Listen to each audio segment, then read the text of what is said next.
जय Hind guys. Now start और next video lecture. अपनी कड़ी को हम लोग आगे बढ़ाते हैं।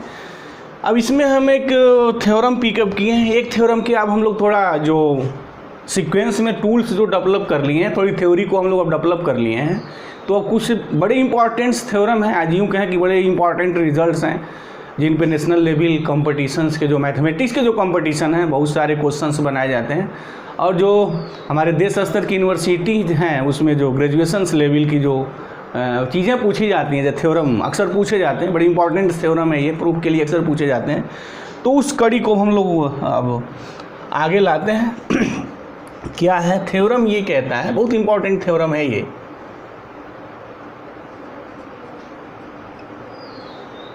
थ्योरम ये कहता है कि एवरी कन्वर्जेंट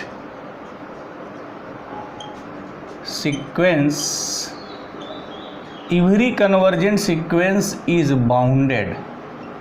जितने सारे कन्वर्जेंट सीक्वेंस हैं वो बाउंडेड हैं, बट जो कन्वर्स जो पार्ट है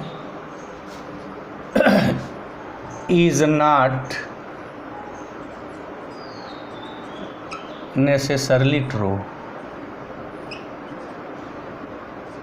यानी जो कन्वर्स पार्ट है वो ज़रूरी नहीं है कि ट्रू हो जाए, ट्रू हो भी सकता है, नहीं भी हो सकता है। तो थ्योरम क्या कहता है कि जितने भी कन्वर्जेंट सीक्वेंस होते हैं वो बाउंडेड होते हैं। Every convergent sequence is bounded. ये है कि जितने भी कन्वर्जेंट सीक्वेंस आपके पास होंगे वो बाउंडेड हो जाएंगे, but converse part is not necessarily true का मतलब कि अगर कोई बाउंडेड सीक्वेंस है तो ये ज़रूरी नहीं है कि वो कन्वर्जेंट हो जाए, हो भी सकता है, नहीं भी हो सकता है। तो ये हमारा थ्योरम का स्टेटमेंट है। तो अब हम इसको प्रूफ करते हैं। देखिए कैसे प्रूफ किया जाता है। क्या गिवन है? It is given that, or let कर लें, or it is given that लिखिए, कोई बात नहीं है, हम लेट लिखेंगे। लेट सीक्वेंस, ये जो सीक्वेंस UN है इज कन्वर्जेंट, ये कन्वर्जेंट है, right. Now we have to show that, हम क्या प्रूव करेंगे? Now we have to show that what, कि जो सीक्वेंस UN है इज बाउंडेड, कि ये बाउंडेड है। अच्छा, बाउंडेड प्रूफ करना है तो बाउंडेड प्रूफ करने के लिए क्या होता है? उसका मतलब ये होता है कि अगर हम ये प्रूफ कर दें कि K1 less than or is equal to UN less than or is equal to K2 for all n belongs to the n, तब ये कहा जाता है कि जो सीक्वेंस UN है वो बाउंडेड है। मीनिंग क्या है कि सीक्वेंस के सारे नंबर किसी भी दो रियल नंबर्स के बीच में लाई कर जाएं, तब ये कहते हैं कि वो सीक्वेंस बाउंडेड है। यानी K1 और K2 मुझे दो नंबर ऐसा, दो रियल नंबर ऐसा मिलना चाहिए कि इस रियल नंबर के बीच में ही सीक्वेंस के सारे नंबर आ जाएं, तब हम कहते हैं कि वो सीक्वेंस मेरा बाउंडेड है। तो हमारा टारगेट अब ये है, ये प्रूफ करना है, और ये गिवन है, ये सीक्वेंस UN इज कन्वर्जेंट।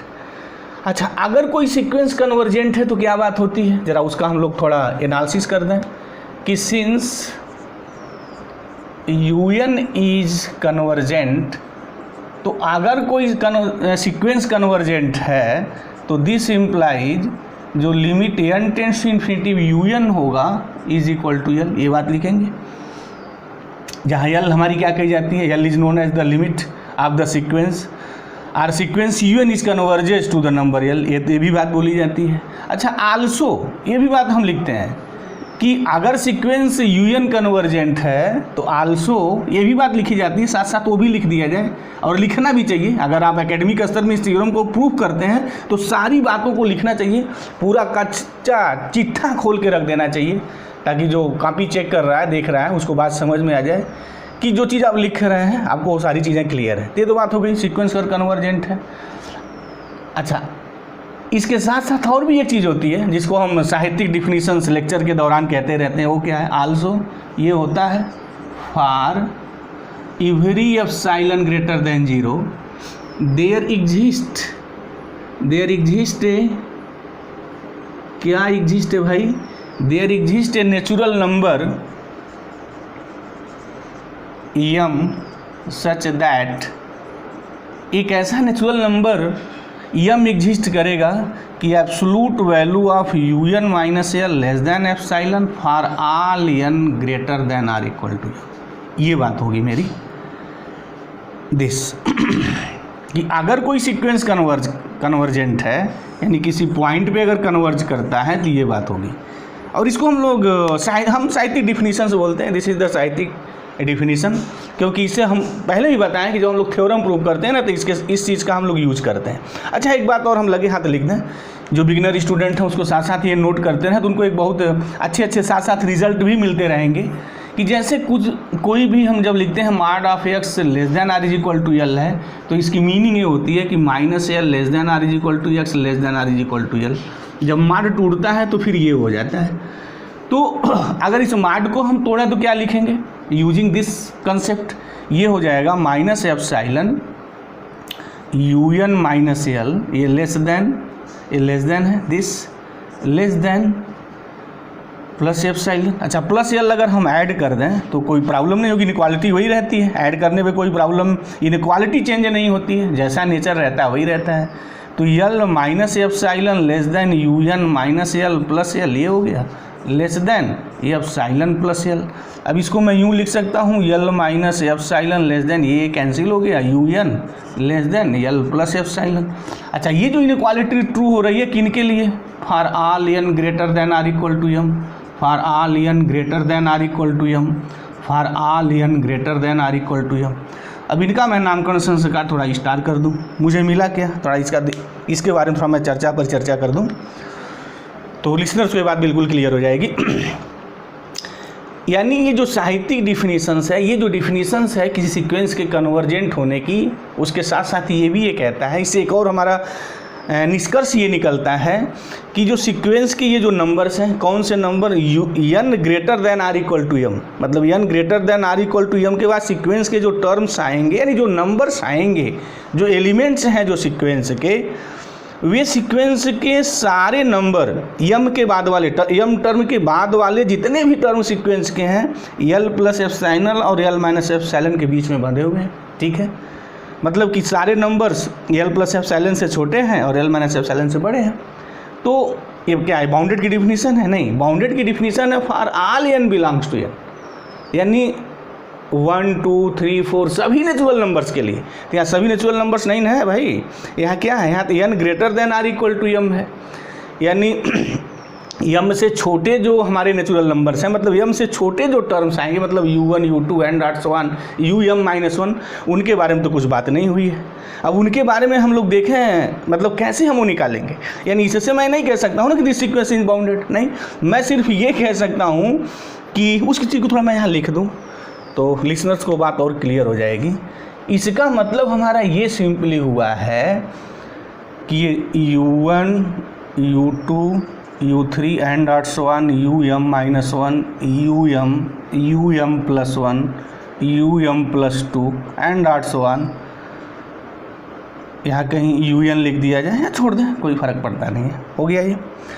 यहाँ क्या है कि ये जो हमने इनइक्वालिटी स्टार लिखा है, इस स्टार से क्या चीज़ें क्लियर होती हैं, पहले इस बात को लिसनर्स ध्यान से देख लें, क्योंकि यह इसी के बाद ही उनको प्रॉब्लम होती है। अक्सर देखा जाता है लेक्चर्स के दौरान, अक्सर स्टूडेंट्स आते हैं और कहते हैं कि इसके बाद सर चीज़ें वो समझ में नहीं आ रही हैं, तो उसका थोड़ा मैं पोस्टमार्टम यहाँ कर दूँ कायदे से, और जो उसको सीरियसली अगर वाच कर रहा है तो डेफिनेटली इसके बाद की लाइन्स की प्रॉब्लम नहीं रह जाएगी, जो अक्सर स्टूडेंट और ओनर होता है कि सर ये चीज़ें कैसे लिखी जा रही हैं, तो उस पर मैं थोड़ा फोकस कर रहा हूँ। चलिए देखिए, ये जो स्टार जो मेरी इनइक्वालिटी है वो क्या कहता है, सिंपली कहता ये है कि यम और यम के बाद, यानी इसके बाद जो मेरे नंबर्स हैं सारे सीक्वेंस के, इस इनइक्वालिटी को होल्ड करते हैं, मतलब कि इसके बाद के सारे नंबर सीक्वेंस के इस दो नंबरों के बीच में बाउंडेड है, ठीक है, मिल रहे हैं।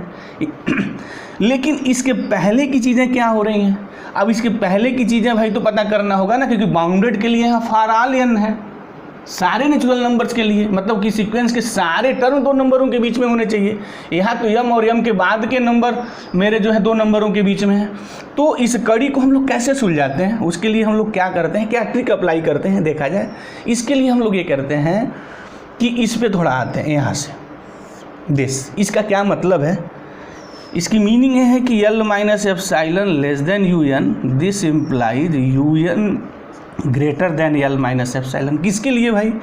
कि जो n है वो greater than r equal to m के लिए। ये बात है मेरी कि n greater than r equal to m के बाद जो सीक्वेंस के नंबर हैं वो L माइनस एप्सिलॉन से बड़े हैं। ठीक है, अब मैं क्या कर रहा हूँ, लेट K1 भी ये नंबर, कैसा नंबर ले रहा हूँ कि minimum of U1 U2 and also on UM minus 1 comma L minus epsilon. क्या है K1? K1 वो नंबर है, वो रियल नंबर है जो U1 U2 UM माइनस 1 और L माइनस एप्सिलॉन, ये नंबर मैंने इकट्ठा कर लिया। जो सीक्वेंस के जो नंबर्स हैं U1 U2 UM माइनस 1 ये लिखा, उसके बाद L माइनस एप्सिलॉन लिखा।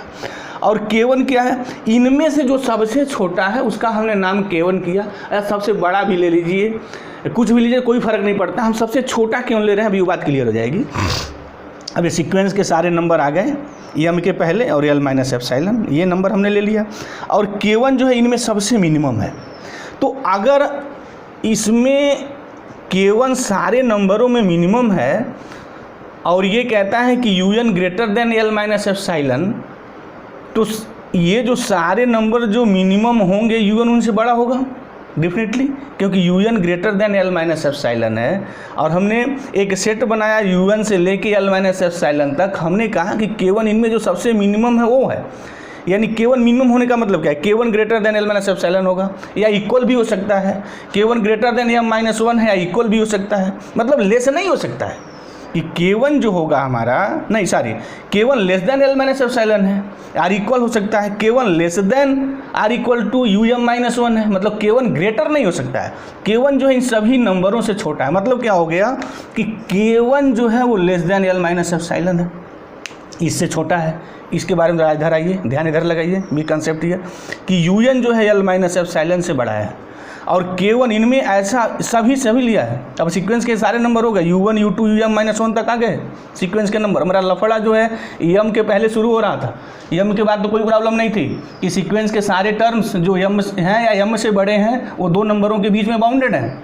1 2 से लेके M माइनस 1 तक मुझे देखना था कि सीक्वेंस के जो नंबर्स हैं इनका नेचर कैसा हो रहा है। उसको समझने के लिए हम इस कंसेप्ट को अप्लाई करते हैं। और यही नहीं, जहाँ भी इस टाइप की चीज़ें आती हैं यूजिंग दिस कंसेप्ट, इस कंसेप्ट को आप अप्लाई करिए, बिल्कुल आप अपने मंजिल पे आ जाएंगे। तो देखिए ठीक है, यस, हमने UN U2 UM माइनस 1 जो सबसे मिनिमम है इनमें हमने K1 लेट कर लिया। अब UN L माइनस एप्सिलॉन से बड़ा है, तो K1 और L माइनस एप्सिलॉन के बीच रिलेशन क्या होगा भाई? Definitely K1 less than epsilon, R equal हो सकता है, ये बात हो सकती है। तो मतलब हमारा क्या होगा कि अगर UN L माइनस एप्सिलॉन से बड़ा है और K1 less than R is equal to L minus epsilon है, तो दिस इम्प्लाइज ये बात कहेगा कि UN less than R equal to what? K1 for all n belongs to n। अब ये तो बात हो जाएगी ना, क्योंकि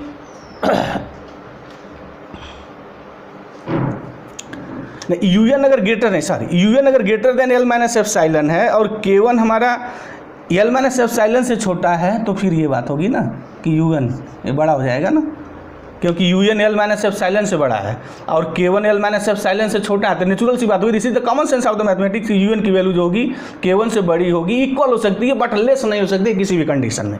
यानी UN greater than R equal to K1 for all n belongs to n, right, क्योंकि M के बाद तो ये नंबर शुरू हो गए हैं ना। M के बाद तो ये वैल्यू है कि UN greater than L minus epsilon, M के बाद के नंबर से कोई लफड़ा नहीं है। अब यहाँ क्या है, UN से लेके UM माइनस 1 तक हमने प्रूव किया, दिखाया। अगर मिनिमम वैल्यू अगर हम ऐसे ले लें तो UN greater than R equal to K1 हो गया। अब for all n belongs to n, तो इसकी मीनिंग क्या हो गई? हम ये बात लिख सकते हैं कि K1 is equal to if, अब ऐसे अगर हम लिखें, if K1 is equal to minimum of U1 U2 and also on UM minus 1 L plus epsilon, नहीं सॉरी L माइनस एप्सिलॉन, तो this implies UN greater than R equal to K1 for all n belongs to n हो जाएगा हमारा।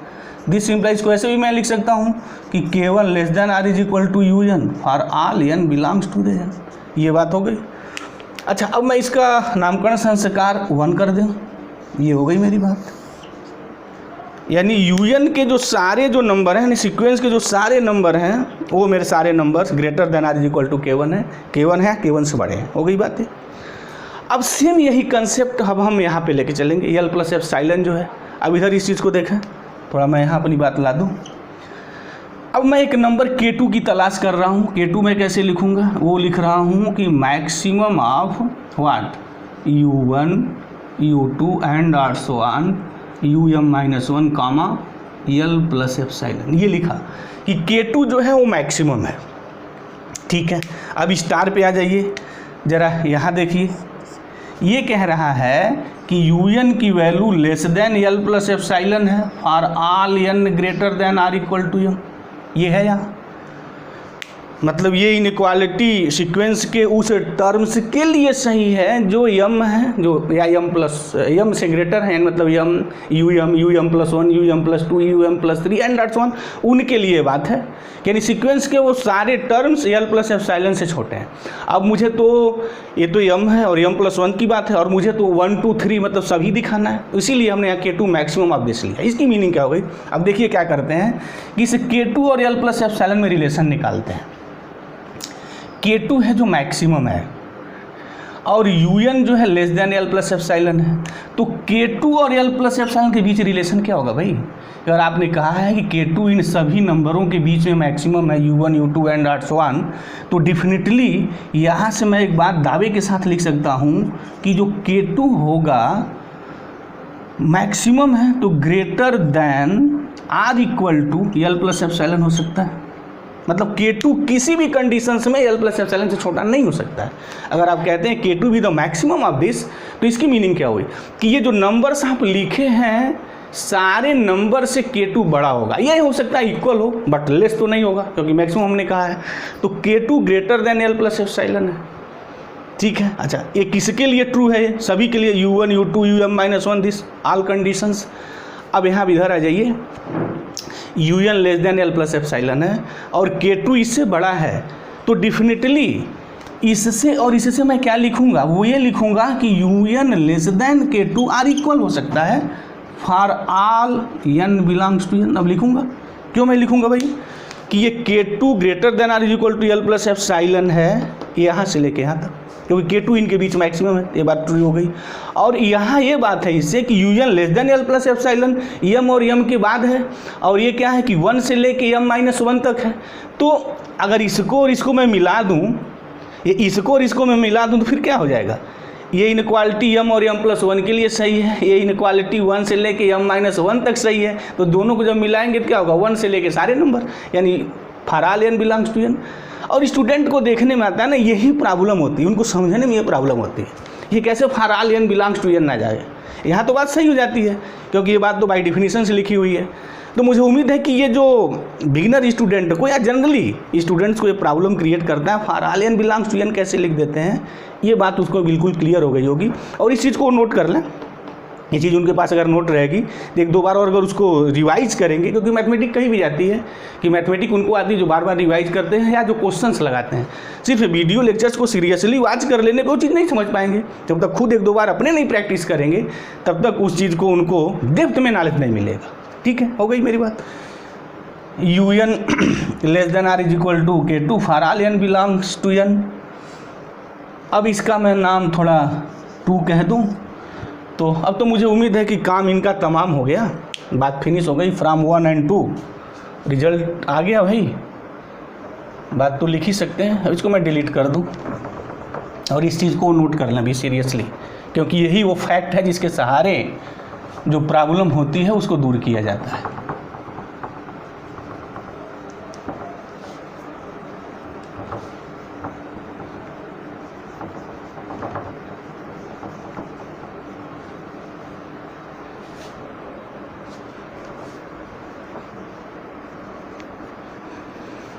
Yes, चलिए from 1 and 2 हम लोग क्या लिखेंगे,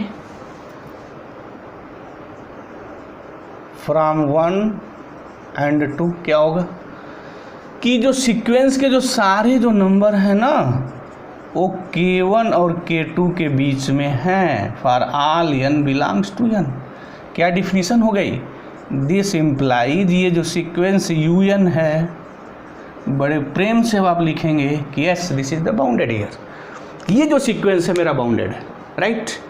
मुझे उम्मीद है बात बिल्कुल क्लियर हो गई होगी, कोई डाउट नहीं रहा होगा। अगर कोई डाउट है कमेंट बॉक्स में आप जाइए, वहाँ लिखिए, उसका हम जवाब देंगे। अब मैं कन्वर्स पार्ट की बात आता हूँ। कह रहा है कि but converse part is not necessarily true, इसका उल्टा ट्रू नहीं है। उल्टा ट्रू होने का मतलब क्या है कि अगर कोई सीक्वेंस बाउंडेड है तो ज़रूरी नहीं है वो कन्वर्जेंट हो। तो कभी कभी आया अक्सर या यूँ कहें कि जो हमें थ्योरम कोई प्रूफ करना होता है, या तो आप साहित्यिक जो डिफिनीशन दी गई उस बेस पे जो टूल्स हैं आपके पास उनके सहारे प्रूफ करिए। अदरवाइज एक काउंटर एग्जाम्पल मैथमेटिक्स की दुनिया में बहुत मायने रखता है। एक ऐसा एग्जाम्पल खोज के रहिए कि वो थ्योरम के अगेंस्ट खड़ा हो जाए, जिसको हम लोग काउंटर एग्जाम्पल कहते हैं। और काउंटर एग्जाम्पल्स ये जो नेशनल लेवल मैथमेटिक्स के जो कंपटीशन है ना, बड़े माने रखते हैं। और हमने अक्सर एक वर्ल्ड स्तर का क्वेश्चन नाम दिया है वर्ल्ड लेवल का सीक्वेंस की दुनिया में, वो बड़ा काउंटर एग्जाम्पल पे काम आता है। तो कन्वर्स पार्ट के लिए देखिए, फॉर कन्वर्स पार्ट कौन वर्ड फेमस सीक्वेंस मैं लिखने जा रहा हूँ, आपको पता हो गया होगा, बार बार मैं लेक्चर्स के दौरान सीक्वेंस के बोलता रहता हूँ। UN is equal to this sequence ले लिया एक। डेफिनेटली ये जो सीक्वेंस है मेरा इज बाउंडेड, ये बाउंडेड है, बट वी नो दैट, हम ये जानते हैं और बार बार सिखाया भी है कि limit n tends to infinity -1 raise to the power n की जो वैल्यू आएगी ये आती है। लिमिट तो आ रही है फाइनाइट है बट नॉट यूनिक, ये फाइनाइट है बट यूनिक नहीं है। तो इसका मतलब ये हुआ कि ये जो सीक्वेंस है इज नॉट कन्वर्जेंट, क्योंकि सीक्वेंस अगर कन्वर्जेंट होता है ना तो फिर ये जो आप लिमिट निकालते हैं, बार बार हमने कहा है ये निकालिए, यही फैसला कर देता है। अगर ये फाइनाइट और यूनिक मिल गया कन्वर्जेंट है, अगर नहीं मिला तो कन्वर्जेंट नहीं है। अच्छा, हम यहाँ डाइवर्जेंट और ऑक्सीलरी के चक्कर में नहीं पढ़ने वाले हैं, क्योंकि मुझसे बस ये पूछा गया है ना कि नेसेसरी पार्ट उसका ट्रू नहीं है। अगर कोई सीक्वेंस बाउंडेड है तो ये ज़रूरी नहीं है कन्वर्जेंट हो, कन्वर्जेंट हो भी सकता है, नहीं भी हो सकता है। तो this example is sufficient to prove the converse part. यही एग्जाम्पल प्रूव करता है कि जो बाउंडेड है तो सीक्वेंस बाउंडेड है, क्योंकि सारे नंबर 1 - 1 है इसके, बट ये कन्वर्जेंट नहीं है। तो मुझे उम्मीद है कि थ्योरम से पीछे जो लॉजिक और कंसेप्ट रही है वो बात बिल्कुल क्लियर हो गई है। और लॉजिक कंसेप्ट सिर्फ यही रहा है, ये और ये K1 और K2 के तलाश बस यही है। जहाँ जनरली स्टूडेंट नहीं समझ पाता है वहाँ कन्फ्यूज रहता है। तो मुझे उम्मीद है कि जो हमने यहाँ 2 चीज़ें लिखी हैं, अगर वो चीज़ें लिखा हुआ है तो उसको भविष्य में जब वो रिवीजन करेगा तो हैव नो एनी प्रॉब्लम। तो thank you very much guys, जय हिंद।